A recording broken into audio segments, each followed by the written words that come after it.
Yo, party people in the place to be. This is the X Factor. Don't let the introduction fool you. We still are the Comic Call crew. I just haven't had an opportunity to get all of our intros together because we're gonna have an intro for this show as well as the Comic Call show. I haven't had time to do that. However, I'm gonna get on it.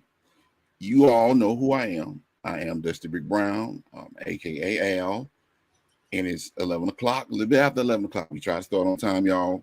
But Eastern Standard Time. We are here, Eastern Standard Time. And in our defense, let me just say, both Larry and I work at the same location. We get off at the same time. And that's 30 minutes before this show starts. So this is dedication to you all that have showed up tonight. We do appreciate you being here. To my right, I think it's my right. To my right is my man, Larry Crocker, a.k.a. L. Crocker 81. And we're going to be holding it down tonight. We thank you all for showing up. If y'all don't know, Donnie Bro, look here, man. Thank you for being here, my man. Donnie is an avid watcher of us, and we really appreciate you. One day we're going to have you on the show, man, and we're going to drink wine and eat turkey legs and whatever else. But yeah, appreciate you being here, man. Oh my God, we got Shannon in the building. What's going on? It's to my left, Shannon. Thank you, Shannon. So sitting here on this side, on my side, he is to my right. So thank you for correcting me. I do know my left and my right. I do know that, but for some reason he is to my right. So Larry, man, what's going on? How you doing this evening, bro? Hey, it's good, man. Like I say, another Wednesday, new comic book day. X-Men, they took a beating today, but we'll probably get into that later. But yeah, man, it's another new comic book day, man. It feels good.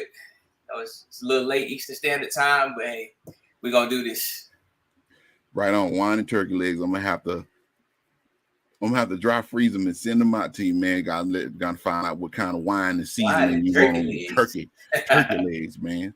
Hey, but thank you all for joining us. I know there's a few more people in the chat that's staying quiet for right now, but we appreciate y'all showing up. So just to give y'all a little feedback on this. This show is called The X Factor, and like I said, we're gonna have our branding soon. Larry and I are huge X-Men fans. If you don't know, yeah. Sometimes I wish I was a mutant, but we live in reality, so I'm not a mutant. Although sometimes I do still look at the remote across the screen and across the way, and I do this number thinking I got telekinesis, but I don't. One day I might wake up and have it. I don't know. But just speaking on me, I am a huge X-Men fan. The bulk of my collection of roughly 8,400 comic books, 90% of that is mutant related. If you don't know, I have a goal to complete the Uncanny X-Men Volume 1 run, and I am about 95% there. Actually about 92%.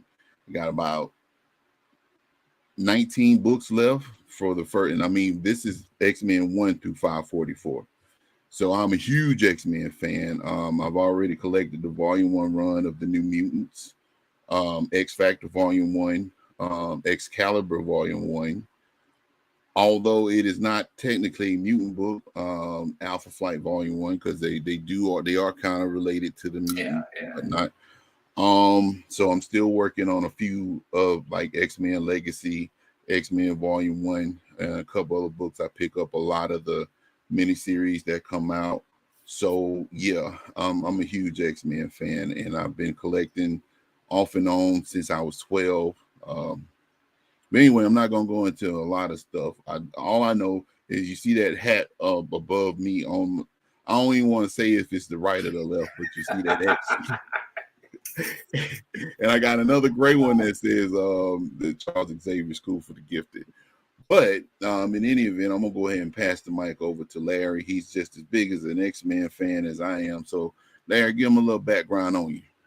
Man, I don't know if I'm big as you, man, but what's up, Outcast United? What's up, Chris? But man, like Al said, man, both of us are a huge X-Men fan. That's what we came together and said, man, why not do a show, man, on something that both of us like outside of the crew enjoy. So that's how we came up with this. But yeah, I've been X-Men #1, the Jim Lee run, man. I don't know, when I was a kid, I saw it and it drew me in, and that's what got me into collecting comics. I saw that on a newsstand, man, and just, I don't know, that picture it did something to me, man. So I grabbed that and I've been reading ever since. I like the newer stuff primarily, man. Like I think I tend to gravitate toward probably Uncanny Volume 2 going forward. Unlike I don't do the Excalibur, the New Mutants and stuff like that, but I do have the newer stuff. The Uncanny 2 run, Uncanny 3 run, Deadpool, Wolverine, 4 runs of Wolverine all the way through. So, and the Hickman run, I have everything to do with that. So, hey, we roll. So that's Right a little bit on. about me. Right on. So my first X-Men book was actually Kitty Pryde and Wolverine. And I added some music for the ambiance. So my first book was Kitty Pryde and Wolverine, first X-Men book. And I tell this story all the time, but I actually got started in the comic books reading the JSA, from DC, because one of my cousins went to a farmer's market here in Macon, saw Kitty Pryde and Wolverine #1, picked that up. A little while after that, went back to this comic book store that was located in the farmer's market here, picked up John Size X-Men, asked me if I have John Size X-Men now, and I'm going to tell you, no, I don't, because I ended up selling my collection way back in the mid-90s, thinking that I was too grown. Yeah. Years later, still doing it. But the thing of it is, though, I mean, hindsight is 2020. I never thought that, X-Men, John Size X-Men was going to be worth, your first three firstborn and your dog and your cat. You know what I'm saying? But you live and learn. So that's on my wish list, in addition to the other books that I'm needing to complete my collection. So, but we are here. Just want to give y'all a little background on us. Then again, appreciate y'all. Chef R.D. Harris, what's going on, man? Thank you for staying up with us. We won't be too long tonight. We might go a little while, but we won't go as long as the Comic Call crew. Right. That's a whole nother animal, and it's late at night. So we may look into, and I meant to talk to Larry about this, but we'll talk about the show. We may move the show, but just contingent upon a couple of things. Chris, Executioner song, hands down the best X Universe crossover. That's a good one. At some point, we're going to get to that. We have a plethora of things to talk about. Yes, if you all were present when Larry and I are talking, sometimes, man, we on the phone after we get off work, and I don't know how we get on this subject, but we always talk about them darn mutants. So without further ado, we're going to get to our first segment. Now, this particular segment we do on the Comic Call crew, I wanted to do it tonight because I am so sick of seeing this book. So, look, you might hear a couple of rants from y'all, so go ahead. No, y'all ain't gonna. It ain't gonna be nothing like that. Now, I'm just telling y'all. But he did the segment this past Saturday, and I'm gonna do it again tonight. So, without further ado, I bring you all Fool's Gold.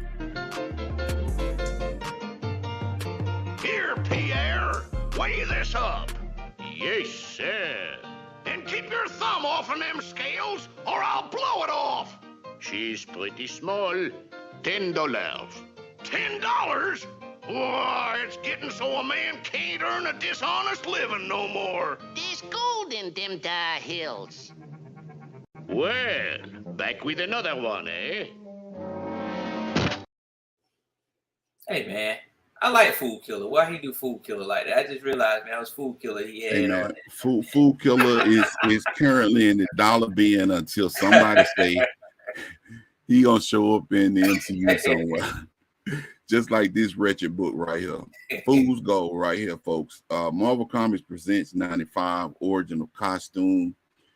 I had a conversation with Larry earlier today, and some of y'all may disagree, but I'm in a position where I am tired of seeing books that have increased in value on the strength of a movie. This book at some point, probably no more than $2-3.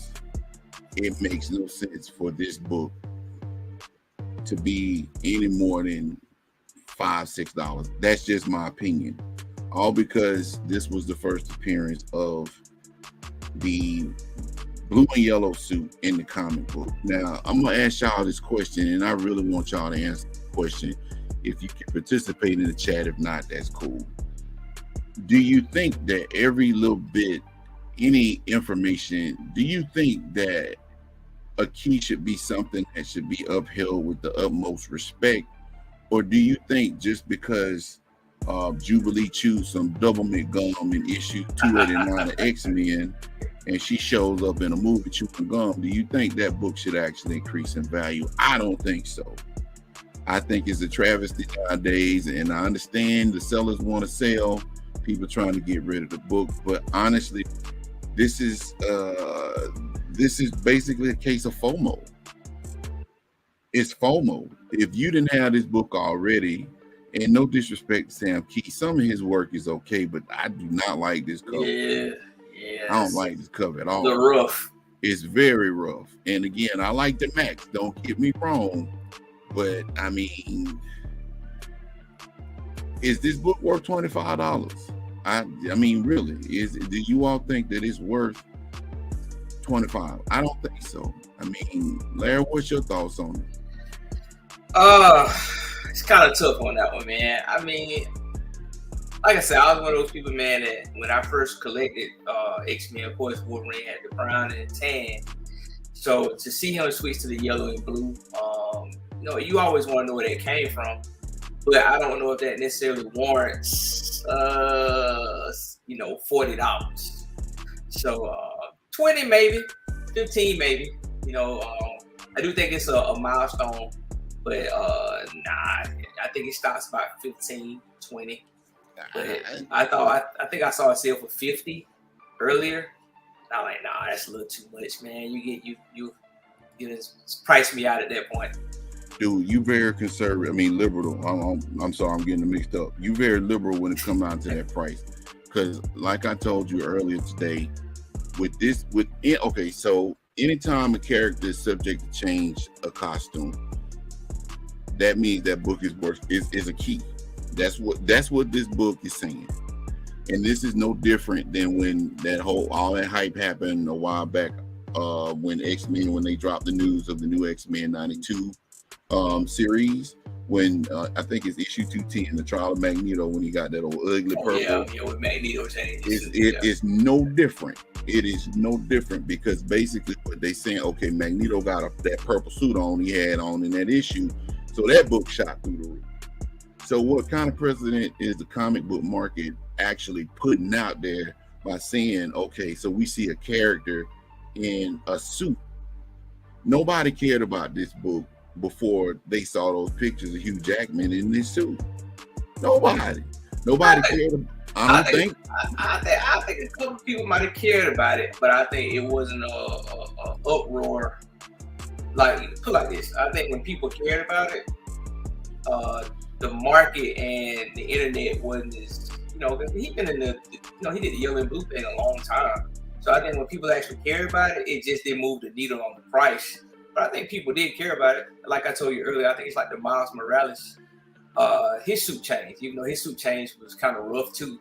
I think years from now, when people start looking at Miles Morales that didn't before, they're gonna go back to a point in time when he had on that ugly suit that the little boy had gave him. So, I mean, Miles, I think, is totally different. Miles is something fresh, and like I said before, I remember when they first started touting Miles Morales' new suit, they actually made that a big deal because, of course, they were pushing Miles Morales like, crack cocaine. But at the end of the day, it's like, right, the origin or the ketchup and mustard costume. You know what I'm saying? I mean, it gets to a point to where I feel like certain things shouldn't be keys all because of what they actually represent. Because like I said, at any point in time, especially the X-Men. Some X-Men had several costume. Yeah. several costume changes, you know what I'm saying? So I mean, for anyone to actually say, okay, well, this particular kid, this book is worth something because he got a new suit on, to me that kind of devalues the book, because at the end of the day, it's like, okay, you just selling this book because you know you can, and you about to find Boo Boo the Fool to push this on because somebody's gonna buy this book. And we all know whenever these movies come out, 2, 3, 4 months down the road, what happened? The book fall considerably, and you just wasting money. My suggestion for anybody that might be looking to pick up this book, wait till the movie come out, because you're paying too much for it. Oh, look, I would say if you're a staunch Wolverine fan, then I wouldn't spend any more, like I said earlier, 15, 20 max. But like Al just said, it's not a book that's going to sustain any value. So if you're trying to get this book because you think it's going to increase in value, just like Sam said earlier, fool's gold. But if it's a book, if you like Wolverine and you want every aspect of Wolverine and his history, then I think it's a good pickup for you just to have. I think the suit does have some I think it has some history to it. I think it's something behind why he chose it. But so I think it's something if you're a Wolverine fan to pick up. But once again, if you try to get into X-Men and say this is a book that's going to be worth tons down the line or because of this movie or anything like that, nah, pass it. You know, you kind of mentioned something just then, man. I'm just going to go out and say it like this. I'm going to add to what he just said, and we're going to move into our next segment. At the end of the day, if you are a staunch Wolverine fan, you should already have the book. That too. Unless you just get into the hobby. I mean, that's different. If you just get into the hobby, that's one thing, because we've talked about that too, you know, and how certain books might be out of people. Like, for example, this book, even if they're like wanting to just read the book, 15, 20 books, that may not sit well with somebody that's coming into the game as far as comic book collecting. So, but like I said, at the end of the day, if you really want that book, just like my man just mentioned the Wolverine 88. If you, Apollo, shout out to Apollo. If you want Wolverine 88, wait till it come out. What's that called? Apollo calls it all caps. That's right. All caps when you say the man's name. You hear about the FOMO book of the week, Del Auto made Spider-Man version variant price. Nah. Wow. 5. And I'm gonna tell you something. People gonna spend the money on what they want to spend their money on. I don't have no problem with that, as long as you ain't, you know, break it into my checking account or savings account to get what you need. I'm good. You good. If you like it, I love it. But that's right here, and I got a couple of Del Auto's books. You know what I'm saying? He does. I'm gonna go find that, man. See what that is. $5,000. Yeah, I need to see that. I need to see that. But I mean, some people are into collecting for art, and they'll pay high dollar for comic book art. I mean, that's their vice. That's the rabbit hole they went down. So more power to them. But like I said, I got 19 more books to go in my Uncanny run. So me personally, I'm gonna put my effort and time and money into that, as opposed to trying to find, you know, a virgin variant of Colossus, you know, playing volleyball on Mount Vesuvius or something. You know what I'm saying? So I'm gonna do what I need to do with my money to actually satiate my, you know, that's a lot of money, man. I mean, think about it. $5,000 per, you can probably get a low grade X-Men #1 for that. I'm speaking of X-Men-ese. Yeah. You know what I'm saying? I mean, you probably get a 1.5 or 2.0 for X-Men #1, and historically significantly better than an ASM virgin variant by Del Auto. But again, people spend the money on what they want to spend it on. More power to you. I agree a little bit, Master Don. I think, man, I'm not gonna blame CGC. I'm gonna blame us a little bit, because we've given CGC a lot of power in the culture, as far as how we look at that 9.8. Man, a 9.8 could be $500 and a 9.6 can be $150. So the difference between a 9.6 and a 9.8 can't be that great. But you know, we give it that power in the culture as far as what we buy, and well, not what we buy as collectors, but as far as what the flippers and the speculators sell it for, and what some people buy it for. So it's crazy. Yeah, it is crazy, and I agree as well. I mean, you starting to put stuff on the labels that can potentially be a detriment to them too. Because at what point, where are you going to stop? You know what I'm saying? Like, you put new uniforms on the label. If Colossus happened to, I mean, that would be considered a key if Colossus were to acquire a new power set. But I mean, are you gonna put new power set or Colossus new power or what? I mean, it kind of opens up a can of worms that CGC might not be ready for. All right, Apollo. Now we're gonna talk a little bit about X Factor, but not quite how you envision an Apollo. We're gonna name. Don't get me wrong. We're gonna have some shows where we talk about X Factor, new music, the whole kit and caboodle. But tonight's show is going to be about undervalued X-Men books. So we're not here to campaign or lobby for. We're not. X Factor is not the show for the night. We're not talking about the group, but we will be talking about X Factor, and we will be talking about a book that is an X Factor book that's on this list. So stay tuned, my friend. So basically, from here, we're gonna go to one more segment, and then we're gonna get to the main event. I'm gonna let y'all know now we ain't gonna play the main event from the Comic Hall crew, because even though we the Comic Hall crew, we're gonna have our own introductions and stuff. So hold on a second here. Give me a second. All right, here we go.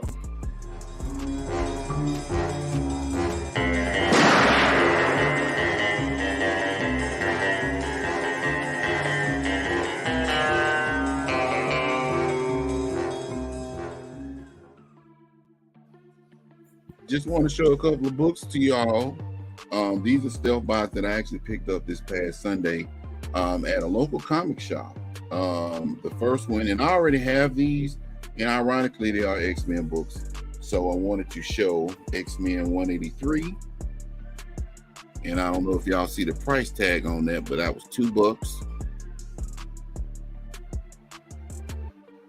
Colossus. And the Juggernaut. Those happen to be two of my favorite X-Men characters. And then the coup de grace would be Uncanny X-Men 171. That was also $2. Now, this particular book, I consider this a stealth buy because this is when Rogue actually joined the X-Men. So on average, this book goes for around $15 to $20, $25.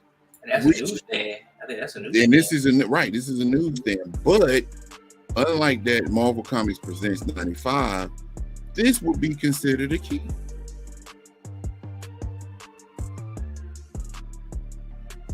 $2. $2. So there are still deals to be found out there, y'all. You just got to look. I was surprised because no, you good, Apollo. You're good. The name of the show is called The X Factor. And we're going to be talking about X-Men related stuff within that sphere. But yeah, we're going to be talking about X Factor. Don't get me wrong. Matter of fact, anything with X in it, man. Yeah, anything with X in it, aside from two other X's that you right. add to one X. We ain't talking about none of that stuff. Sorry about that, Donnie, man. But yeah, that's what we're going to be talking about tonight. So basically, we're going to go ahead and get started on that particular bit of the show. So the crux of this show, and matter of fact, Apollo, since you brought that up, I'm going to talk to Larry, man. We might make that the next show topic because X-Men are so diverse. We can pretty much talk about Professor X clipping his toenails and stuff, and we can make that like an hour-long conversation. But in any event, what we're going to do tonight, we're going to talk about the books that we feel like are undervalued X-Men books. Now, everyone knows that at this particular point, the X-Men has yet to show up in the MCU. And we already know, based on what we've seen with Disney, with Disney Plus and Marvel Studios and that whole kit and caboodle, that whenever they announce something, expect for the price of that book to shoot up. Even though Deadpool is not necessarily Marvel Studios, kind of is, kind of isn't. We just talked about that Marvel Comics Presents 95 and you see. So many moons ago, and I think I should have actually posted a link, but maybe about 2 or 3 years ago, I did a video about some undervalued X-Men books across the board that are still grossly undervalued. Now, a couple of them might be on this list. I can't remember everything. But yeah, there are some grossly undervalued X-Men books that are currently out there. And what we're going to do, we're going to start with the first one. Let me set up my presentation again. Also, folks, for those who are watching, if you have any ideas or, any type of, feedback that can help us actually make this a better show, let us know. Hit us up. Our email address is comiccallroundtable@gmail.com right here. Or you can DM us on the Comic Call Crew page on Instagram. So yeah, let us know what we can do to make the show better. And if you are an X-Men fan and you want to get on a show with us, let us know. As long as you ain't crazy and talking out the side of your neck, you good. Okay? It's gonna be something that going on. Like I said, right now everything's silver, man, because we're agreeing on everything. But trust me, they go there sometimes. Oh yeah, me and Larry, man, and that's the beauty of having conversation is that we love the X-Men, but we don't agree on everything. Right. It be sometimes Larry say some crazy crap, and I'm like, no, bro, that ain't gonna fly, my man. I love you like a third cousin, bro, but no, that's not happening, man. Okay, so here we go, y'all. So we are going to start off this whole segment with one book that I feel like is grossly undervalued. It should be popping up soon. Uncanny X-Men 221. Now, for those in the live stream and those who might watch after the fact, this is a grossly underrated book. It is the first appearance of Nathaniel Essex, aka Sinister, and this book is pretty much on the cheap end of everything right now. While people are going out trying to get the first appearance of John Sides, which understandable. Some books are grossly undervalued, and Uncanny X-Men 221 is one, namely because Mr. Sinister has been pretty much a consistent foil to the X-Men over the years, especially with the last 3 or 4 years when Jonathan Hickman took over. And he did the House of X and Powers of 10, which, by the way, if you hadn't read that, if you're a first-time X-Men reader, I would say go further back than that, but Powers of X and House of X and Powers of 10 is probably a really good place to start. But he's been involved in a lot of the shenanigans. What's going on, Iconic Point? Well, it seemed like 221 was going to, it's like it was going to take off. And then for some reason, it just kind of, it died again. But I agree, man. Sinister, you had where he sent Gambit and them to kill the Morlocks. He was a part of that. He was constantly in the cartoon. He's been there for a long time.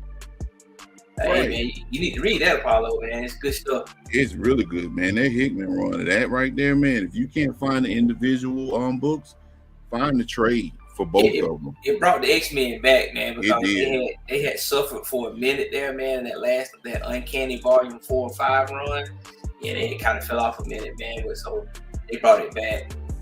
But back to Sinister, man, he's just consistently been there. So I don't can't understand why, what were the prices on that book that we were looking at? Well, we about to get to that right now. So eBay, we actually did some digging. So eBay, looking at these prices on eBay, first appearance of Mr. Sinister key issue, 64 books, CGC 8.0, $80. Now, this just gives you an idea. This is not the end all be all of prices, but eBay has been known for price gouging a lot of stuff. But when you look at these prices, 9.4, 109.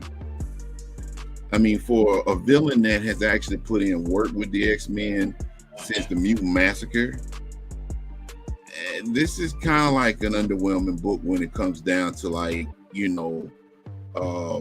just value, considering that he's currently in one of the biggest storylines with the X-Men right now. But yeah, it's one of those books. It's kind of like, yeah, this book is pretty cheap. I kind of pointed at the comic book cabal and not feeling deep with the book. Yeah, and I can agree with that. I mean, if it's no hint of a movie, yeah, I can see that to a degree, but even still, man, I mean, if you are not the person that's into X-Men, and you might just want these books, and like I said, we're not condoning or campaigning for anybody to go out and buy these books. We just want to talk about what we see as undervalued books. Right. But first appearance, high grade, allegedly, is 5 bids, 39, 40 bucks, 44 bucks at 11 bids. Yeah, his Sinister's done everything, man. He's been involved in Messiah Complex. I mean, the Marauders. I mean, like, for somebody, and it's another villain who he's connected to that's also probably on this list that we're going to talk about. But once again, you talk about villains who have consistent storylines, who should definitely be, when you think about value, I would think, man, if I was going to hunt Mr. Sinister, I'm thinking I'm going to pay, man, $300-$400, for a copy. But, I would tell anybody, if you like Sinister, hey, go get it. Oh, Biggie Shaq. Glad you can make it. Immortal. Biggie Shaq. But just to me, I think it's a travesty because Sinister's one of those characters that he should definitely get some shine in terms of, like I said, the work that he's put in the X-Men lore, and just the fact that, he's a very intriguing villain. He's got ties with Apocalypse. He's got ties with the Hellfire Club. A whole bunch, and I agree, Donnie. He's one of the top 3 mailers of all time. Especially right now, like he's messed everything up. Everything up. Yeah. I mean, he is. I'm not caught up in my reading. Larry kind of keeps me abreast of what's happening, but he in all kind of devilment right now. Like my grandma used to say, "Well, you need to get out of that devilment." Yeah. But y'all can see. I mean, this is criminal. But I mean, it's out there for people to take advantage of, especially before they announce anything. Because I'm gonna tell y'all something, and y'all heard it here. I'm not advocating anything, and again, y'all go out and buy what you want. But I can guarantee y'all that whenever the powers that be announce X-Men in the MCU, every title, listen to what I'm saying, every title is game. In this speculation market, everything is game. X-Men got a lot of crap out there, y'all. MCU, OBO. OBO, MCU. MCU. I'm telling you. So if you're like me and you're trying to get these books for your collection, go ahead and try to get what you can when you can. Otherwise,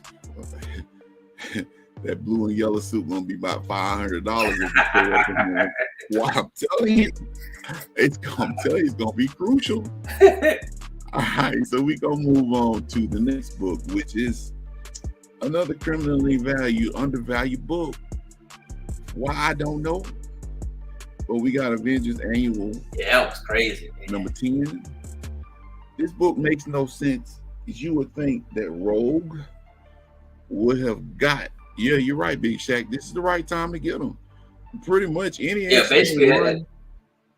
that's one of the reasons we're doing the show. This is one of the reasons we're doing the show, man. It's not to push books, but we telling people, man, if you X-Men fans, this is the time to go get them because these are the prices that they're going for, and if you wait, I think all these books, man, like if anything happens, if the MCU does happen in the next couple of years or whenever they expect it to happen, yeah, you're not gonna be able to get these books at these prices, especially not this one. I don't think. If Rogue is not a part of any team on the big screen, that would just I might not even watch it. And I'm gonna go out on a limb. Like I said, I'm not into the flipping thing, but if you are, and this is down your alley, knock yourself out. I mean, I own the books because I'm a fan of the X-Men, and I read them. I got a raw copy and I got a graded copy. I just bought a raw copy of this book, not even Laird, 2 months ago, 3 months ago. Was it earlier this year? Earlier this year, yeah. Yeah, for like less than $50. And I just bought a 9.0 for right under 100.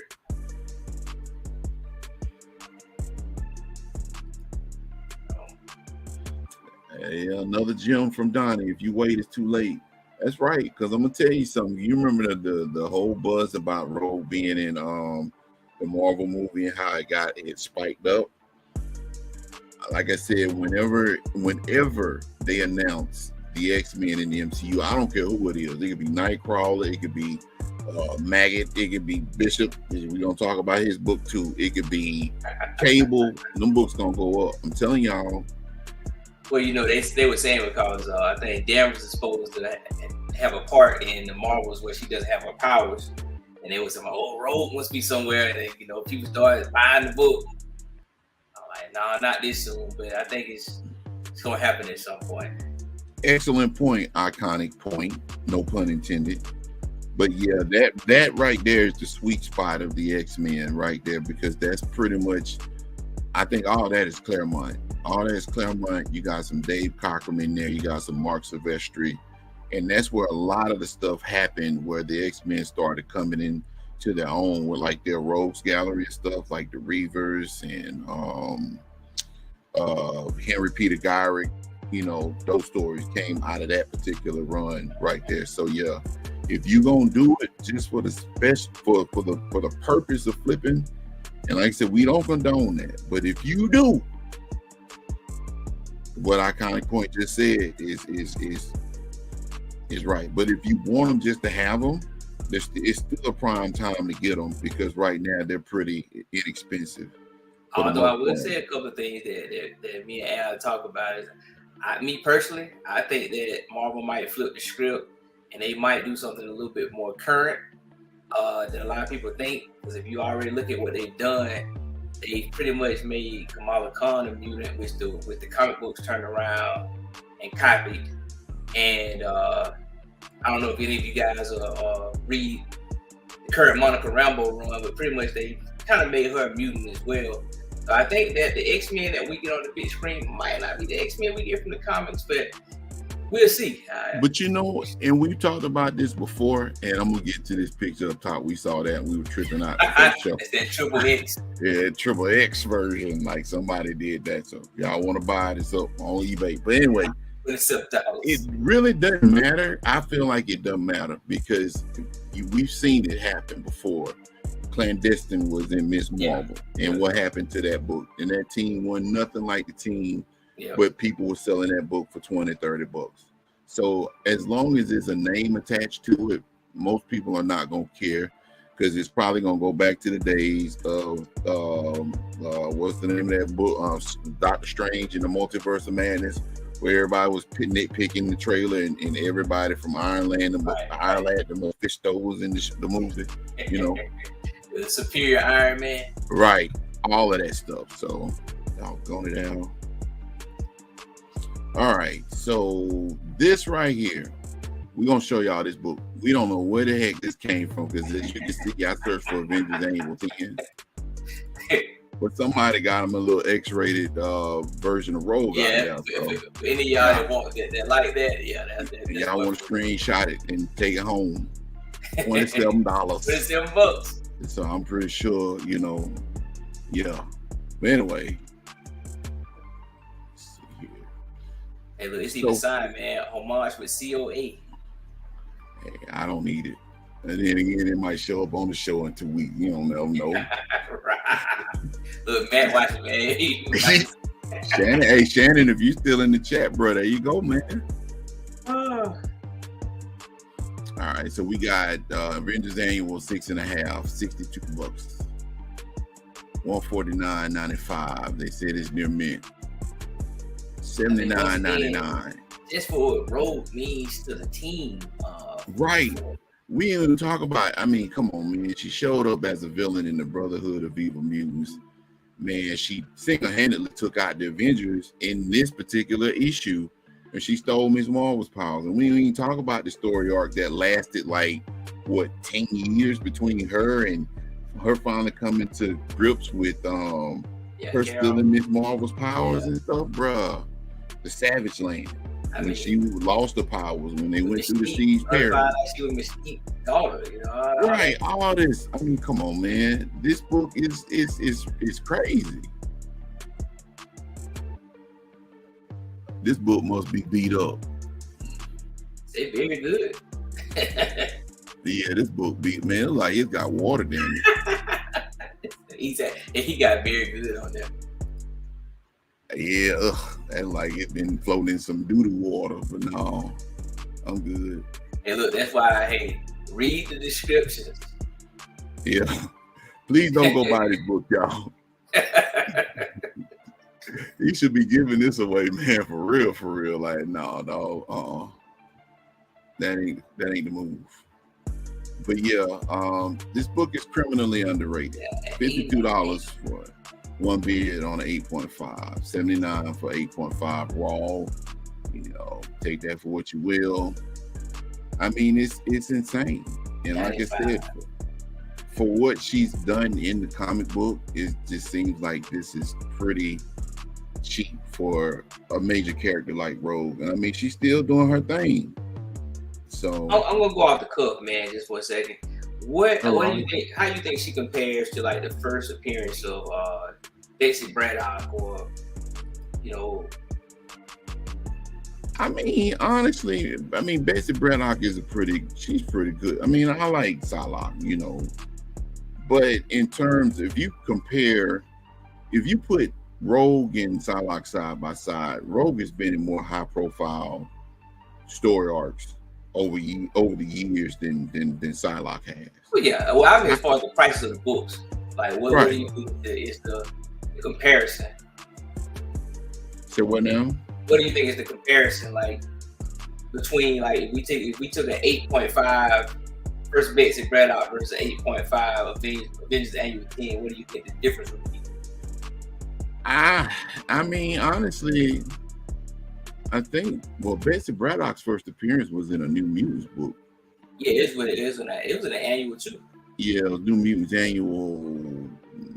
I want to say 14, but I don't know. Don't get me the line, but I know it's a pink cover, and I want to say New Mutants are in Asgard or something. I could be wrong, but yeah, New Mutants Annual. That is. Appreciate that, Apollo. Well, that first volume of New Mutants is underrated anyway, man. We're gonna talk about it. It had some really good stories, man, and they kind of filled in the gap for the X-Men for a while, at least for me. But I don't think I could put that New Mutants Annual 2 against Avengers Annual 10, simply because, like I said, I feel like Rogue has been a more high-profile player in the X-Men lore than Psylocke. Don't get me wrong, that whole Quanon, assassin, where she was assassin of the hand, all that kind of stuff. It was dope. Chris Claremont made pretty much almost anything dope back then. But like I said, in comparison to Rogue, man, I mean, she's I'm been more consistent. I'm gonna tell you something crazy. That Psylocke miniseries, that number one second print is probably worth more than Avengers Annual 10. That's because of the cover, though, right? But I'm just saying, it shouldn't be. I agree, man, but you know how it is, man. I mean, what's up is down and down is up, down in the comic book game. So, yeah, let's see. I think people just like Psylocke. Crazy, man. I think so, and I mean, Psylocke in her own right, man. She's very tough. I mean, like I said, she got some, nice moves. In terms of her power set, and then of course she's a trained assassin. She's a ninja.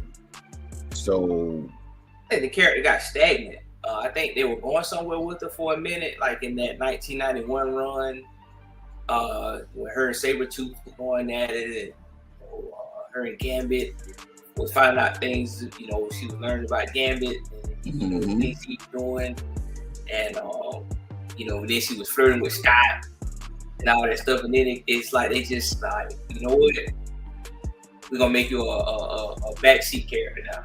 Well, you forget when they linked up with Angel though.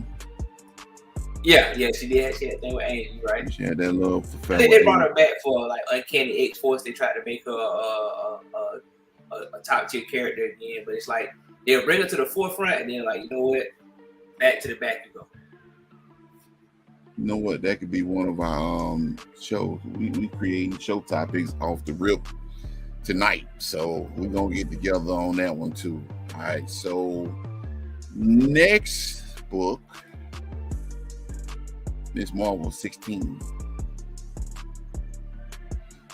First Mystique.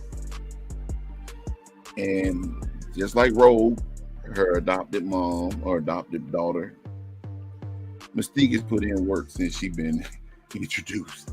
Oh yeah, she has really put in work. I watched this guy on YouTube. Shout out to he probably will never watch this, but there's a channel called The Fighter's Den. This dude, he is a huge fighting game fanatic, and he's a lore channel, so he's all up on lore in terms of like fighting game lore and stuff. And one thing that he likes to do that I like to see him do is talk about the feats and accomplishments of certain characters in various games. And you could apply that to the comic book world too. I mean, Mystique has been an integral part. Brotherhood of Evil Mutants has been Freedom Force. Yeah. She was in the X Factor for a short period of time. Yeah. And she's done literally just about any and everything. Plus, she is still an important piece to the current X-Men Krakoa storyline. So history of Wolverine. Yeah. So she's beat with Sabretooth. Yeah. All kinds of stuff, man. So I mean, as far as her, she's basically one of those characters that, put aside the original, the Sony X-Men, she could be utilized in a big way at some point when it comes down to, the MCU. But as far as it goes, she's like, her book is not really, it doesn't reflect that her staying power in terms of what she's done in the X-Men story. So like, what do you think? Better Mystique, the first trilogy of X-Men movies or the First Class trilogy? What you think?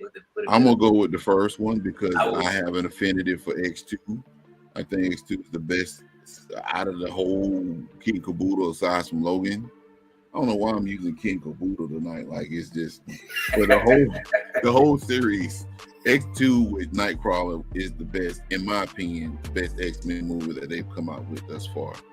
Days of Future Past was okay, but yeah, I'm gonna go with the first set simply because of that one movie. Well, it's just crazy, man. How that second trilogy, man, they made Professor X and Mystique like they grew up together. And don't get me wrong, I don't want to come off one of those people that feel that y'all feel like the comics have to mirror the movies. I'm not like that, but that one was just kind struck me kind of weird. Like, it just didn't fit at first. Well, you know how I feel about him.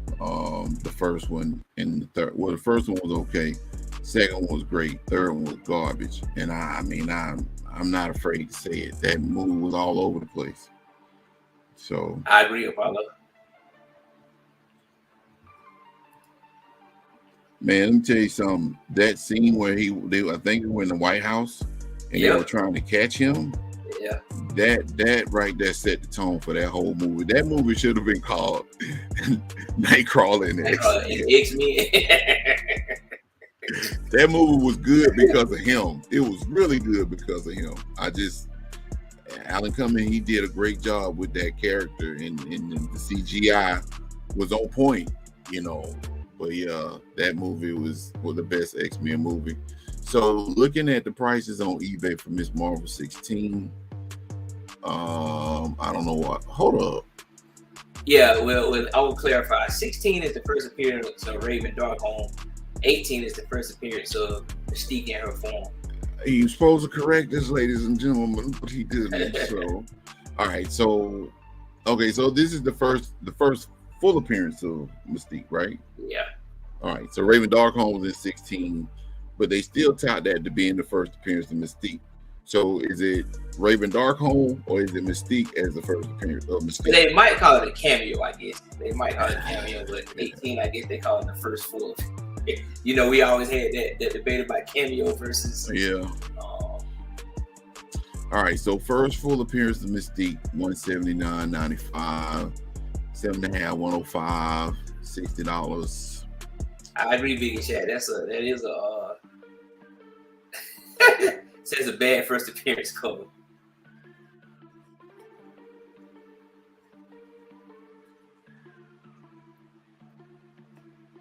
We're gonna look up 16 in just a second. But full first appearance, $89.99, 7.0, $34. So I mean y'all see it, 8.0, $300.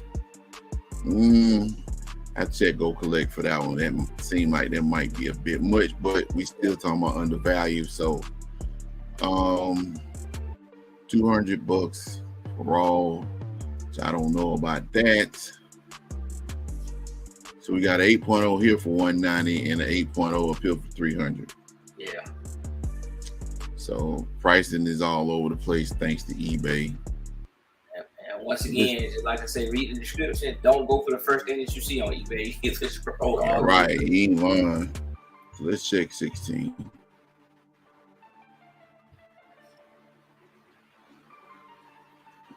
First cameo, Mystique, 134. 9.4.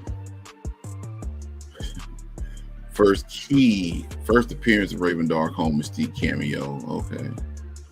I don't see none of them that say MCU though.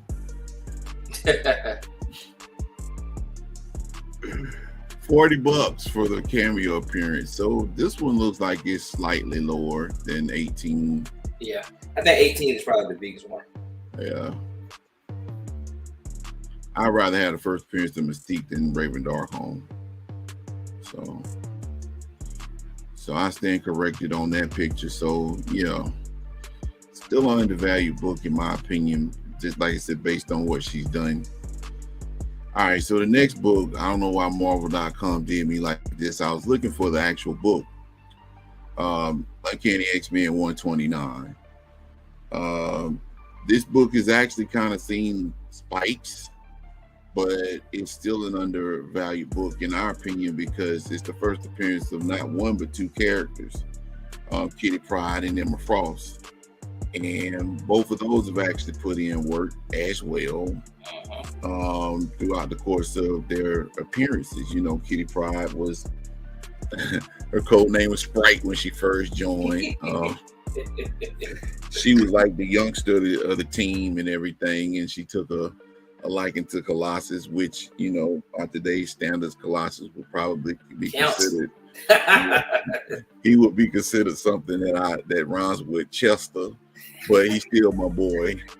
Then of course you got Emma Frost. She Hellfire Club. She became head mistress of the to get the school of youngsters with the Banshee, with Generation X. Then she ultimately joined the X-Men. Got into a romantic tryst with Cyclops, was his main squeeze for the longest. And she's still a current mainstay in the X-Men comic books today. So I guess with Emma Frost already being in a movie, wasn't she in one of them X-Men movies? I can't remember which one because I didn't watch it all the way through. Yeah, she was in First Class. Which one? First Class.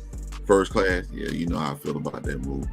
But I mean, that movie, man, the timeline is just terribly off of that movie. That's really the only thing that's wrong with it. But it's just like, man. And we're gonna talk about that too, y'all. We're gonna talk about all these wretched X-Men movies. So y'all stay put, and like our boy Matt Odom say, hold on to your butts. But I think, man, that Emma Frost, to me, is one of the characters that had the most character development through the years. I agree.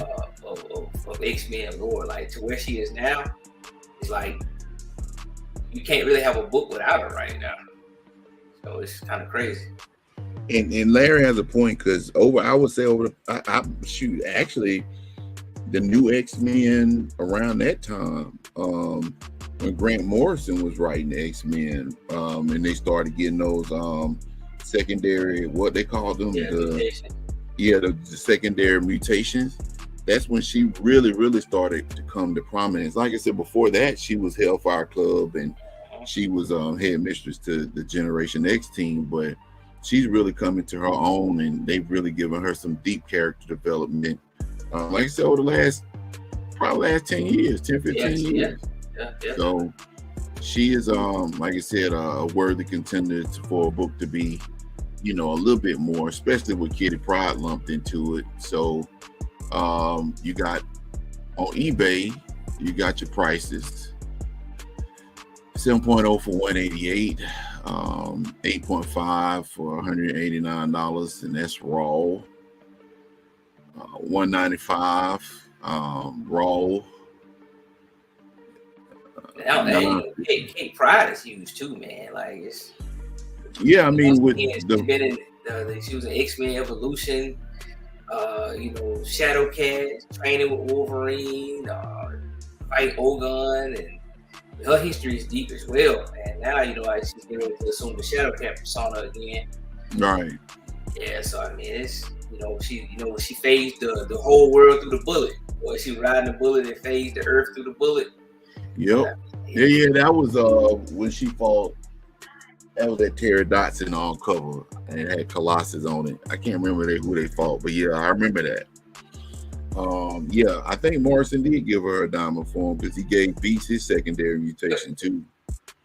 So they were only two that actually got secondary mutations. See, I'm still kind of salty that they didn't explore that because I think it was a few more X-Men that could have got a rub off of that second mutation story. Did Iceman get a secondary mutation? I don't think he got a secondary mutation, but he learned how to use his powers on that Omega level. Yeah. You're right. Because in X Factor, he had to wear that belt. Okay. But y'all see, I mean, looking at this, considering that as two major X-Men characters, this book is fairly. Some of these prices are kind of like for a raw book. I don't know, man. They might be smoking some, but for the most part, it's still like kind of like an undervalued book. It looks like the sweet spot right there, about 150. Yeah, I mean, considering based on the condition, that might be fair. I mean, what do y'all think in the chat? Y'all think 150 would be fair for like a mid-grade or like 7-8 of that book? If you do, let me know either way. But while y'all drumming that up, we're gonna move on to the next book, which is gonna be a controversial book. But I don't really care because I feel like this book right here should be the book of all books when it comes down to this particular character. Y'all don't know what I'm talking about. X-Men Annual 70, number 14. This is the first official appearance of Gambit. I don't care what nobody says. This book is Gambit. This is the first appearance of Gambit. Yes, Chef. We'll probably have a conversation about that one day too. Yeah, we're gonna have a conversation about a whole bunch of stuff, man. So like I said, y'all stay tuned. Biggest said I'd like a 4.0 for 80, but that sounds like a good deal. Yeah. So, like one of the cats, I can't remember his name on YouTube. He said low grade is better than no grade. So if you can get it for a low grade and then look for an upgrade eventually, hey, knock yourself out. But this book right here, X-Men Annual number 14, this is the official first appearance of Gambit, publication-wise. Now, 266 was supposed to have been his first appearance. This is a new character to the world. Gambit, going through the woods with a baby storm, that type of thing. But in this book, and I didn't pull it up, but if you go online and you look at this book, I want to say this predates X-Men 266 by at least a month or a few weeks. Yeah, I think a few weeks, which I don't understand why they dropped this before 266, because that doesn't make sense. But then, of course, this is 1990. We're talking about it's not 2023, so people aren't looking at stuff the way people are looking at stuff now. But in this book, you have several pages of Gambit, and in this book, he also has dialogue. So at some point, you can't say this is a cameo. If he's in the X-Mention, I remember that particular panel vividly, talking to other X-Men, and in a couple other pages, he talking to somebody else while they fighting. This is the first appearance. But this book is going to be undervalued because 266 gets all the shine. I think it was a clear mistake. I think the 266, I think the Annual 14 in continuity is behind 266. But I think the way they pushed them out, it was like, I think they've done it with a couple of books recently. But sometimes the continuity doesn't match when they actually throw them out. Yeah, right. like Apollo said, yeah. And like Big and Shaq just said, the angle tells us to refer to 266, but it came out before. So if you bought this book before 266 come out, how you gonna refer to 266 if you ain't got your hands on it yet? Now, after the fact, yeah, but I mean, if you really, and y'all know, everybody in this chat, avid comic book collectors and stuff, you all know the fierce battle and debate that is with Incredible Hulk 180 and 181. So, which one is the first appearance as opposed to which one is the actual cameo. Well, Wolverine, he speaks in that book in 180. So, full page. So, I mean, I guess it just depends on what the market dictates. But in my eyes, this is the first appearance of Gambit right here, because that's the first time I saw Gambit in this book. What's going on, guys? Glad you could join us. Back in the day, folks tripped over 266 when it first came out. Annual 14, people didn't pay it mind until Gambit became popular. That's true. Yeah, that's 100% true.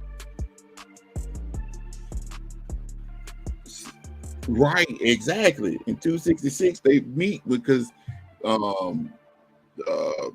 Storm went through that Siege Perilous when the Reavers got in their ass in Australia, and it reverted her back to child form, and she was back in Africa, and Gambit was over there stealing stuff. And I don't know if anybody read the Gambit miniseries they just dropped, but it kind of refers to that. And I think she was running from the Shadow King too at that time. Mm-hmm. Yeah. But yep, I think this book is an undervalued book because of that fact. And you can take advantage of it. I mean, it's not near as expensive as X-Men 266. And I will say X-Men 266 is a popular book, and it's not on this list, but I think it's kind of low for what it's worth. I think, once again, I think it was like we were saying earlier, I think it spiked. Like, man, everybody was like, go get 266. You gotta have 266. So it was like up on the incline for a minute there. But at the con, man, that we just went to, that was one of the most popular books I saw purchased. And it was 100, 150, 130. I didn't see anything that was ridiculous as far as people buying it. And I'm gonna tell y'all something. We had a con here about 2 weeks ago in Macon, and I saw this book. I didn't pick it up because I already got 2 copies, and I ain't trying to be greedy. But I saw this book. A vendor was selling this book for about $18. So, I mean, for what it's worth, it's an undervalued book. I think, man, the best thing that can happen to it is it gets the 180, 181 treatment that, eventually 180 picked up, after 181 went through the roof. I don't get me wrong, 180 is not half of what 181 is, but it did see a spike based on 181. Oh, yeah. Because, but when 181 went through the roof, nobody get nothing but 180. Right. That was the only thing. And that's basically, it's kind of like the New Mutants 86 when that cable book went out of control a few years back. 87 became unattainable to a lot of people. So they had to go with that last panel on the New Mutants 86 where cable show up, I think, on the last page. Only done. But yeah, you're right, Apollo. I mean, but that's with pretty much anything. Like if you are a diehard fan of anybody, now, granted, I'm a diehard fan of X-Men, but I don't have the full run yet. But I'm working on it. And like I said, I'm down to 19 issues, so I'm right around the corner. But you're right. If you are a diehard fan of a particular character or group, regardless, then you should already have the book. Anybody that actually goes out and buys these books at this point is either they're going to be flippers or they're going to be a victim of FOMO. So, yeah, you're right. Now he's absolutely right because very good point. Because I remember that was that's the book I showed on the Comic Call this past week. That's the Count Nefaria book, and that's technically the second full appearance of the team, the new team. 94 is a very popular book. Plus the cover is iconic too. So yeah, you're right. You are absolutely right that it was more popular and valuable than Giant Size X-Men. So great point, guy. All right, so we are all moseying over to the next book, and Apollo, this is just for you. Criminally, and I'm gonna close my eyes and say this: criminally, and I'm gonna say it again. We don't have no reverb on this thing, but criminally underrated book right here, folks.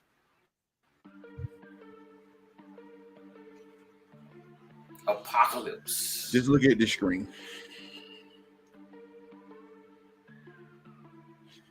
I've seen this book move less than for what I've seen Sinister move for.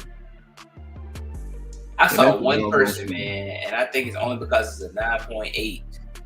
Had this book, a local store, man, has a 9.8 for, I think, right at $2.99. That's the highest I've ever seen it. 9.8 for $2.99. Mm-hmm. You know what, Apollo? Yeah, I can see that, but still, though, man, this is insubordinate, bro. This is Apocalypse. This is Egypt. This is Africa, baby. I mean, Apocalypse is like. Is that movie killed? Yeah. Hey, God, dude. Let me tell you. Boy. Man, look, I have a thing against a lot of these, and Larry tell you, man, some of them books. What's going on, Evan? Good to see you, bro. $2.99, man, $300. $2.99 for 9.8. That's the highest I've ever seen it. But, yeah.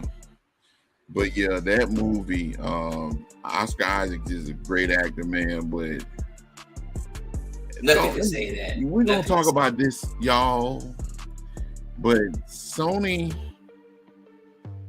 they did more harm to the X-Men brand than they did good, in my opinion. The crazy part about that movie, man, you saw when they go back and they talk about the movie, they had they actually had the mold. They had the comic accurate Apocalypse. They had it right there, and they chose to go with Ivan Ooze. Ivan Ooze. And then they had the audacity. Rico, if you're watching this, they had the audacity to release prototypes of Apocalypse. Remember when they did that? As far as the pre-production Apocalypse, that looked more comic accurate than the actual Apocalypse they used in the movie. Nah, I said to myself, I'm so glad I dodged that bullet like Neo. Yeah, very day I have never, and I promise y'all, I've never watched that Apocalypse movie. I watched it, man, but that one was bad. That was bad. I've never, and I don't plan on it. Let somebody pay me a hefty song to sit there like, Al, I know, you hate this movie, but we're gonna give you $200. I'll watch it then. I do my best to try to find the positive in all those movies, man. But I couldn't find a positive in that one. Hey, man, you can't find positivity out of a pan of burnt rice. The rice is burnt. The rice is burnt. And ain't no hope for it. Just throw it in the trash and start over. I don't care how much butter you put in it. How much saffron you put in it. If the rice is burnt, throw it away. Throw it away. Yeah, there's a lot of factors that jack this book up, y'all. Thank you for being so for participating in the chat, man. Yeah, movie killed Psylocke too. The movie killed it. It's a whole lot of factors, man. It just was working against this book. But honestly, man, Apocalypse is one of those characters, man, that I honestly, he could be the next Thanos. Yeah. His character holds so much gravity in the Marvel landscape. I mean, they had a lot of stuff. I mean, when he first showed up, he was looking for Scott Jean's DNA because he felt like they were the chosen mutants that could make the best mutant baby out there. Then he went from that to one of my favorite storylines, the Age of Apocalypse, which was awesome. The 12. Right, the 12, which started off good, but they kind of killed that quick.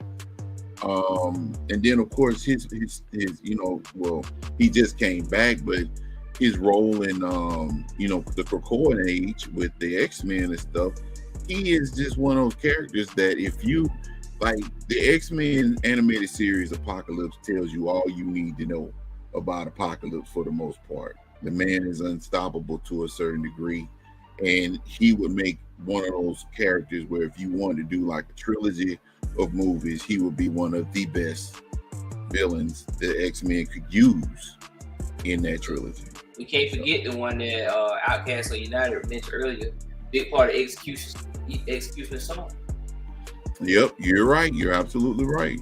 Because didn't he fight Strife? Mm-hmm. Yeah, which is Cable's clone, which I ain't seen him in a minute. But yeah, a lot of factors really destroyed this book, but this book is vastly underrated. I got like 3 copies of this book. You can buy 8 CGC 8 for $53. The book later on, which he was also tied to, is probably more than that, the Archangel book. Oh yeah, when he turned Archangel Angel into Archangel, the death horse. 24. Yeah, he did that to. Well, I mean, that didn't really matter, but Hulk and Wolverine too. But yeah, y'all can see it. I mean, this is depressing. At $25 best offer or best offer. $9.99. One bid, got 20 hours left, y'all. Y'all can probably get it for about $15, $34. Come on, man, really? 25. Buy it now. They said it's mid grade. Mid grade better than no grade. Look at this. Yeah, the 25 like about the sweet spot, man. I mean, at this point, Apocalypse is in the great value Costco blue light special. You think, man, he was a villain of the week. Said what now? You would think he was the villain of the week, man, behind the prices here. Like, you would think he was Gorda God Butcher from Thor: Love and Thunder. Like he's just a throwaway character. Like Apocalypse, man, is just one of those characters where he commands that because of how they've written him and how they built them up over the years, you know, and not to mention going back to Sinister. I mean, their ties together. You know, that's how Sinister got his powers through Apocalypse and that celestial technology. You know, so I don't know, man. This should have been the last book. We got like 2 more books to talk about, and we're gonna be done. I think this should have been the last book because it's the most depressing book on the list. And yeah, that Archangel redesign was dope too, man. They really they breathed some life in the Warren Worthington, man, for real.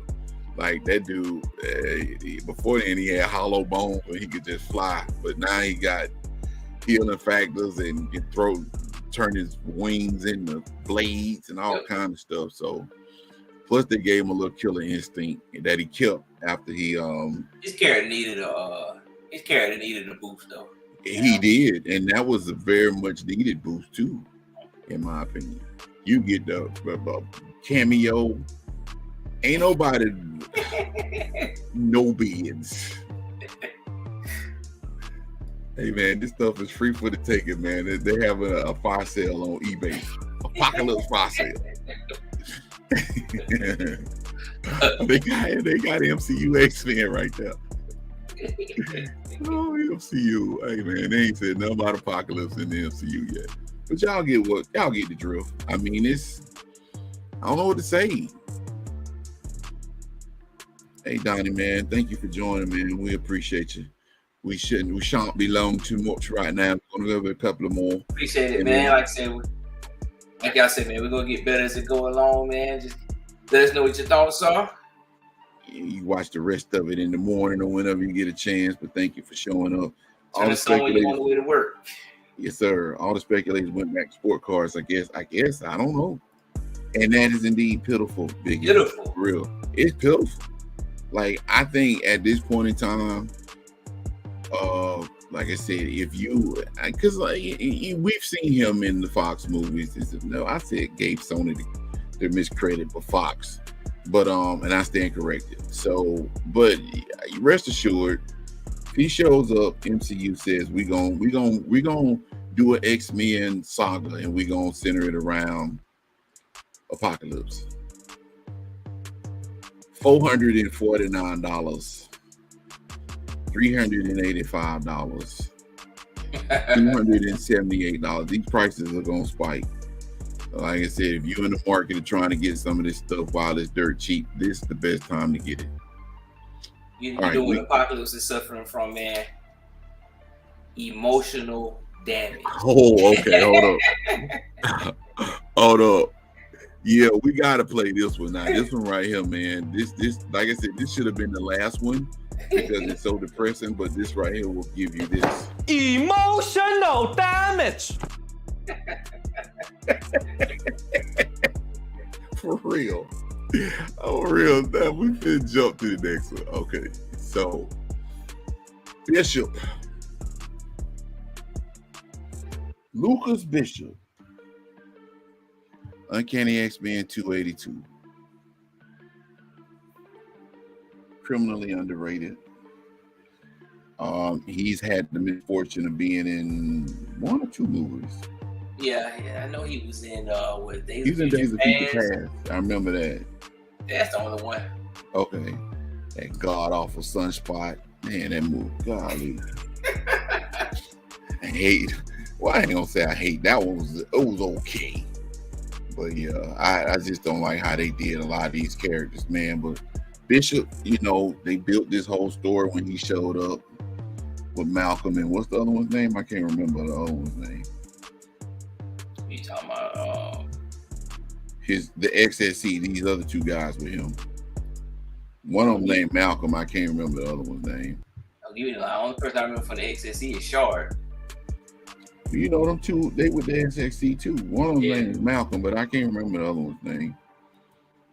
But he came on the scene, and when he came on the scene, He was looking for Trevor and Fitzroy, was time travelers from his age.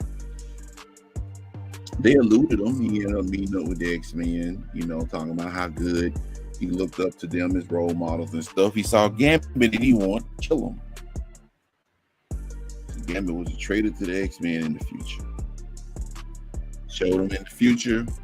They had I don't know where they went with this. They might have just killed it, but they kind of rumored or danced around the fact that Storm may have been his grandmother based on the story, but I don't think they either killed that or they didn't go nowhere with it. Said what? Yeah, I think they killed that one. Yeah. The only one they kind of went forward with was the whole Gambit thing, and that's when Rogue found out about the whole Warlock. Yeah. Yeah, and Gambit basically went to trial. But even with that, man, I think when they after the Messiah complex, when he was chasing Cable through time, or when he shot Professor Xavier in the head, that good stuff, man. He's played a huge role in the lore too. So I mean, Sure did. So he has a little lore. I mean, the short period of time. I mean, he's one of the newer X-Men. I mean, he came around in the 90s, but he still actually has had some pretty high profile, especially that Messiah complex, because he was cartoon. The cartoon. a lot of people know Bishop probably through the cartoon. The cartoon. You're right. But yeah, that Messiah complex, he was going after Cable, and at one point, you could say Cable might have been scared of him, man, because he was coming at him relentlessly. It was like the T-1000 coming after the T-800, Yeah, A-OK, the cameo. I didn't know I never got another. It's all good, Big. You could probably get that thing for dirt cheap now, man, if you look. But this book right here is also an underrated book. So we went to eBay to see what they had, and of course, you got one laid out without the bag, no board, $125, 9.2, $34.99. You got a lot of 281 through 288 for $44, including the first appearance and cameo of Bishop. The gold print, I got a copy of that. That's going to be slightly more expensive than the original A cover because it's basically gold instead of yellow, but it's still $15. That's the second print, my bad.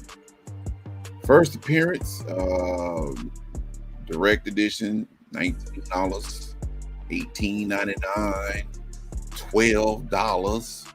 And this one of the books, man, this one of the books where you come to like, man, you got the first Bishop, now it's like, oh, did I really want it, man? Like, no.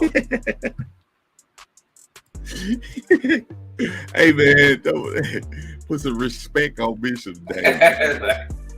And yeah, I agree, guys. It's vastly underrated. Like, you would think that with the X-Men on the horizon with Marvel, that these books would be something, but they're not, and that's good for people that really wants these books because that's an affordable first appearance key. $15. They say it's verifying their mint. But hey, one got two fulls, maybe one day. Yeah, maybe one day. That's one of the books, man. It's so low, you just go ahead and buy it at a high grade. Right. Slab. Yeah, I got three. Don't even waste time, man. Try to buy it and then slab it.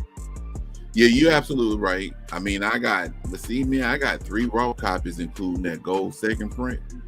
I don't know if I want a fourth copy of this book. You're right. I mean, 9.6 for $75. Yeah. Or best offer. So you could probably get it for cheap. Maybe you probably talking about that shit. $72, $73, maybe. Might be talking about $5. $80 for a 9.2. That's yeah. And then you get the trifecta, 281, 283, and 283. That's $10 a piece. So you literally getting the first appearance of Bishop for $10. Now 281 is another book, man, that got me in the reading comics, man. 281 was right before X-Men #1. Yep. So yeah, Bishop is dying now. Him and Apocalypse they got company. You know, they sitting at the same table eating sandwiches and shit. All right, folks. The last one that we're gonna talk about for tonight is going to be Uncanny X-Men. This is a Silver Age book. Uncanny X-Men number 49. For those that might not know, this is the first appearance of Lorna Dane, aka Polaris, Magneto's daughter. Question mark asterisk, because you know they change stuff up all the time. Excuse me, y'all. Change stuff up all the time. So this is a pretty undervalued book. Now, granted, they haven't done much with Polaris probably within the last 20 years. I think her biggest shine is probably going to be when she was in the X Factor book back in the 90s with Larry Stroman doing the artwork. Shout out to Larry Stroman.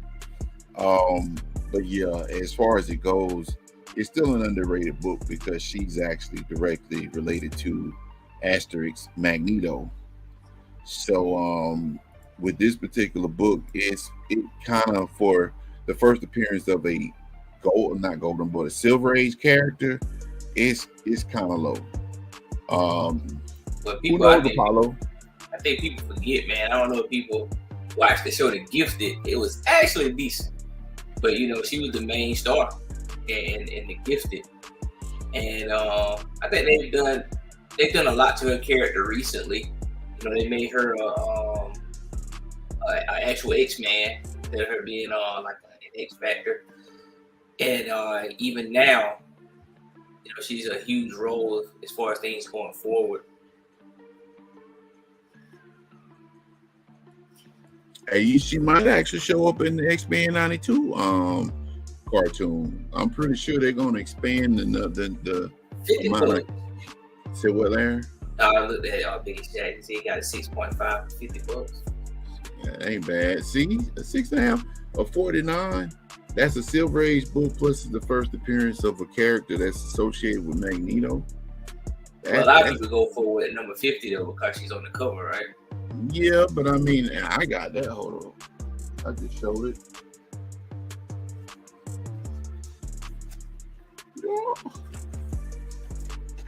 I just showed this Saturday night.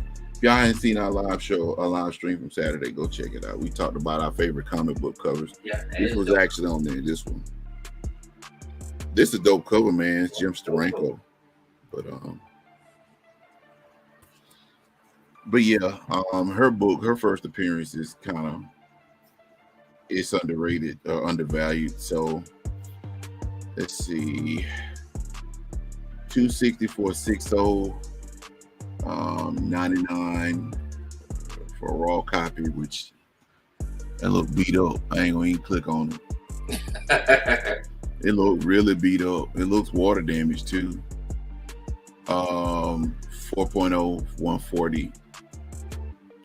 299, 7.0, 92, 2.5, 3.5, 110. Like I said, man, give or take. I know when I bought my copy, I paid right around what Biggie paid for his, but it was a raw copy. I paid for like either 50 or 60 bucks for it. Wow. And I got off of eBay about 2 years ago. And it was a really good shape. Really good shape. Yeah, they did. I think Sunspot is supposed to be one of the. He's on the roster, which shocked me, because I would have thought they would have put Cannonball on the team before Sunspot. But who knows? You know, Larry likes to say certain things like, you know, the comic books now promise for whatever the movies are gonna do. So who knows? He might be in that show simply because of he might have some playing for him. I like Roberto da Costa though. He's a cool character, especially when they augmented his powers.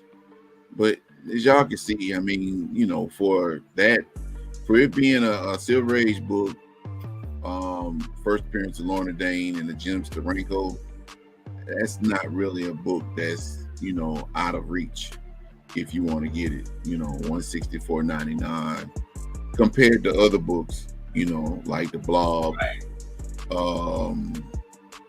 Una's the Untouchable, which I bought like last year. So yeah, I don't know what these other books are here, but 205, 300, 449, United Kingdom. So yeah, that's pretty much all we have for this particular segment here. So just to give y'all, you know, a little info on what we've seen as far as undervalued books or whatnot. I'm pretty sure there's more that we could probably elaborate on. But those are the ones that we actually, you know, picked.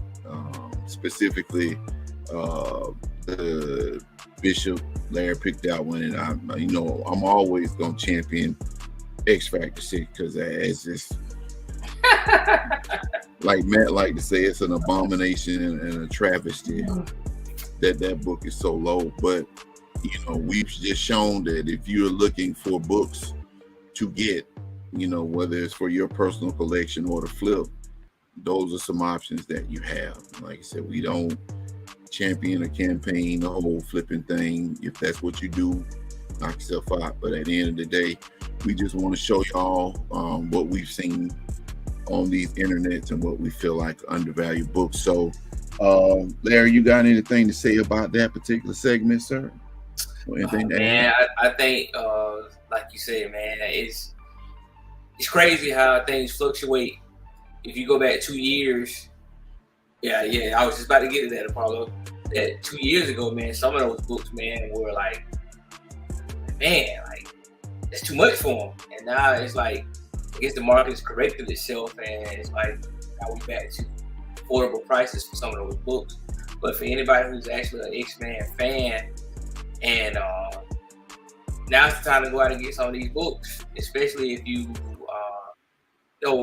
What got me started was, you know, you get to read some of these books and then you start wondering, like, okay, well, where did that person come from and where this person come from? So if you're in that stage, now's the time to go ahead and start buying these books before they get out of hand again, because they are going to go back up. It's just a matter of when. I agree. And I will say this too, in terms of what Larry just spoke on. If you haven't seen our video or our live stream, I think it was about 2 shows ago, maybe 3 shows ago. We had Halia Comic Bro as a special guest. He's a member of the comic book community, but him and Matt talked about Heroes Con in North Carolina. And they had some, you know, and I saw like people from all over Instagram and, you know, various social media talk about how great it was. One of our local comic stores actually bought, and I saw it. He wouldn't let me take a picture of it. I don't know why, but he actually bought a copy of X-Men 1, you know, the granddaddy of them all, from Heroes Con, and it was a mid-grade for $6,500. And the guy he bought it for wanted to get it graded. He told me dude wanted to put UV light or something he said, get it some kind of light treatment. I'm looking at the book, I'm like, dude, there's nothing wrong with this book. Go ahead and slab it, because an X-Men 1 is an X-Men 1. And I mean, it was in really good condition. People were buying John size X-Men's at this con for like $2,100 mid-grade. On $1,200, I'm sorry, for mid-grade. So right now, it would appear with the select couple of books that X-Men books are pretty, if you want to call that affordable, which, I mean, if you're a hardcore collector looking to buy those books, $6,500 is a steal for X-Men number 1. Yeah. You know, I got X-Men number 2 a few years back, the first Appearance of the Vanished for like $300, but that was back in 2016. But yeah, this is one of the best times to go, and not just Uncanny X-Men. Like I said, there's other books out there that's worth picking up too. You know, that first volume of X Factor is a really good series. personally, I have a soft spot for New Mutants.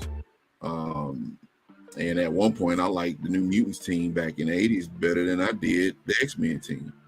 Because, I mean, I was a teen growing up, and they kind of like resonated with me, you know.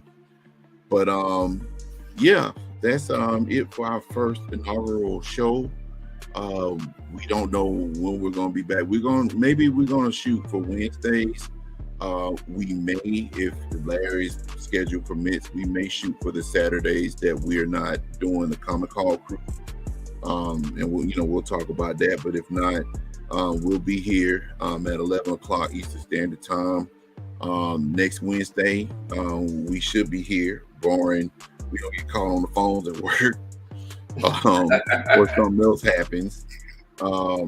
As of what we're going to talk about, we don't know because there's so much stuff we've already talked about doing. And then shout out to Apollo. We may, break down X Factor, that for the original group, because they got about 20 different versions of X Factor. But we may talk about that first group, some of the highlights. Don't know. But either way it go, whatever we watch, whatever we talk about, it's going to be mutant related. So just keep your eyes peeled on our Instagram channel. If you're not subscribed to the Comic Call crew, just hit like, subscribe, and click those bell notifications for any type of notifications to notify you of, I just made that word up, to notificate you. I made that one up too. To notificate you of any of our shows, whether it be hauls, which I'm actually going to be doing a haul. Comic Hall crew is off this weekend. We're going to be back on the 19th of August. Our matter of fact, it's after midnight. So today is our 7-year anniversary on YouTube. So we've been doing this YouTube thing for like 7 years. So we're going to have an anniversary show on the 19th. And I think Matt got some pretty big stuff planned. I'm not totally sure. Just letting him deal with that. But like I said, we may actually occupy the time space of Saturday at 9. That way we'll do a show a little bit earlier, but we'll let y'all know. But keep track of us on Instagram as well. Like I said, subscribe to the channel. Larry, you got anything to say before? Look, man. Shout out to all the vampires out tonight, man, because we know it's almost 1 o'clock Eastern Standard Time, man. But we appreciate you giving our first show a look, man. It's only gonna get better. Keep tuning in to us, give us your feedback, and we got some dope shows planned, and hopefully we can pull them off. We will pull them off with your help. The chat. We thank y'all for being here. We thank y'all for staying with us. We had a great time as far as our conversation, and like Larry says, it's gonna only get better. Because sometimes we like Skip Bayless and Shannon Sharp when it comes down to this X-Men. And that ain't no exaggeration. That ain't no exaggeration. For real. So we hope to provide that entertainment to you all in the near future. But with that being said, this is Al, aka Dusty Brown, Comic Call Crew /X Factor. My man Larry Crocker with Comic Call Crew, aka the X Factor. Like I said, keep your eyes peeled on our next show. Should be next week. Topic, we're gonna work on that too, and we will see you all on the next one. What's Larry? Look, he said not even 10 p.m. yet. Hey, man, you good, man. Well, thanks for staying up with us, Evan. We appreciate it, my man. And like I said, we're gonna keep coming with this X-Men stuff. So y'all might get tired of it, but if y'all do, it's a billion other channels on YouTube you can watch. Now I'm just playing. No, that man, we gonna sprinkle some other stuff in there, man. Yeah, now we are gonna talk about other stuff. We're not gonna. We probably talk about X-Men 95% of the time, but we do read other stuff, and we might briefly talk about some other stuff that we're reading, segments we're gonna add to the show, but we're gonna talk mostly about the X-Men. So just keep that in mind. But again, and look, don't watch another show. Don't listen to Al. I don't know what he's talking about, y'all. I didn't say nothing just then. But in any event, we bid you all good night. And again, for those that actually showed up, thank you so much for our first show. And we're gonna get it right. We're gonna get it even righter. So thank y'all so much for showing up. And we are out the building. Y'all take care and have a good night. Good night.